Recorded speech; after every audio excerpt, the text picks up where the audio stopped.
I turned 12 on July 18th, 1933, the day we left Missouri. Mama said there'd be no cake this year. She said I was getting a whole new life for my birthday instead, like I was being born all over again. I didn't care about the cake, but I sure didn't want a new life. My old one suited me just fine. We were leaving Missouri 'cause Daddy couldn't make a living there as a mechanic anymore. Not as a carpenter either. I asked him why, and he said, "When farmers suffer, Sadie, everyone suffers." The drought had sucked the land dry, and it threatened to suck us dry too if we didn't get away. So Daddy sold our house for what he could get, a piddling amount, Mama called it, and we were up before daylight, squeezing our belongings into the car. Daddy said he wanted to be on the road before the sun could shrivel one more blade of grass. But even the black of early morning felt hot enough to do that. Sweat crawled all over me like ants, and my damp dress clung to my legs while I worked. There didn't seem to be enough dark in the world to cool off the heat our land soaked up every day. We packed Daddy's books, Charles Dickens and Daniel Defoe, Herman Melville and James Fenimore Cooper, the dozens of adventures he'd read to us chapter by chapter as far back as I could remember. We stuffed them into crates with the pots and bedding and tied everything to the car roof and down the running boards. Everything but the furniture. It didn't matter much that our beds and chairs sat in bare rooms waiting for new owners, but I hated leaving the table behind. I knew Mama did too. Daddy had built that shiny drop-leaf table himself and given it to Mama the day they got married. She promised it'd be mine someday. I never knew Mama to break a promise. I went back inside to see if she'd finished with the kitchen and found her wiping down the stove. Her hands looked pale as a new moon against the black iron, and her belly, slightly rounded with the new baby, rubbed against the stove edge. Long strands of dark hair, loose from their pins, swung with the rhythm of her cleaning. Seeing her shine everything for someone else made my stomach turn sour.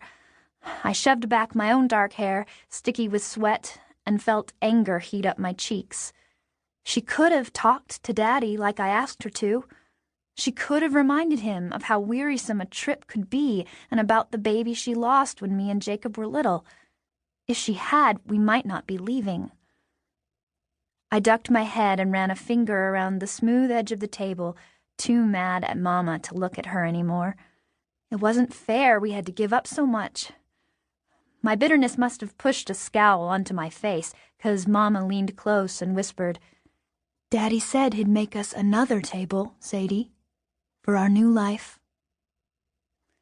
I nodded, but I knew it'd never be the same. When we'd loaded all we could, 3-year-old Bobby crawled into the front seat beside Daddy. I waited outside for Mama and took a last look toward the withered fields. I couldn't see much in the dark, but it didn't matter. I'd never get the picture of stunted grain, broken and spent, out of my head. I'd heard wind rattle through their papery bones so long I couldn't remember what quiet green days were like anymore. I turned, skimmed the empty grain silos, and squinted down the road toward town. The halo of light on the horizon, faithful as the rising sun, was gone now. No one lit the street lamps in town anymore. Nothing had been the same for a long time, especially since Wilma left last month. The drought took everything from her family, too, like it did the Fosters, the Sullingers, and the Varners. Wilma was luckier than most, though. She knew where she was going. Family in California had offered to take them in, and she'd given me their address. We promised to write every day till we could see each other again. I glanced east and saw clouds tinged with pink and purple. The sun would be up soon, and by mid-morning the brown fields and meadows would hum with heat. But I'd be gone by then. There'd be no more swimming in the river, no more purple fingers from ripe dewberries, and never again would I have a friend as good as Wilma to tell my thoughts to. I turned my back on the parched land and climbed into the back seat beside 5-year-old Emily. Her eyes shone from beneath her bangs, and she grinned at me, too excited about the trip to understand what we were giving up. Jacob, who was 10, wiggled between Emily and the window and set her to whining. He looked at me and shrugged, like it embarrassed him some that he was happy about the move and I wasn't.